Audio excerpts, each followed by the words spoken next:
بسم اللہ الرحمن الرحیم۔ رونے والا پتھر۔ حضرت عیسیٰ علیہ السلام ایک پتھر کے قریب سے گزرے جس کے دونوں طرف سے پانی بہہ رہا تھا۔ کسی کو معلوم نہ تھا کہ یہ پانی کہاں سے آ رہا ہے اور کہاں جا رہا ہے۔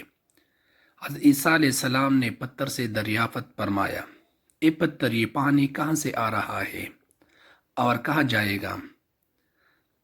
اس نے عرض کی، جو پانی میرے سیدھی جانب سے آ رہا ہے وہ میری دائیں آنکھ کے آنسو ہے، اور الٹی جانب سے آنے والی پانی میری بائیں آنکھ کے آنسو ہے۔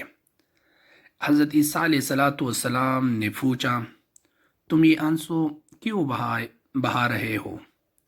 پتھر نے جواب دیا، اپنے رب کے خوف کی وجہ کہ وہ مجھے جہنم کا ایندھن نہ بنا دے۔ والسلام۔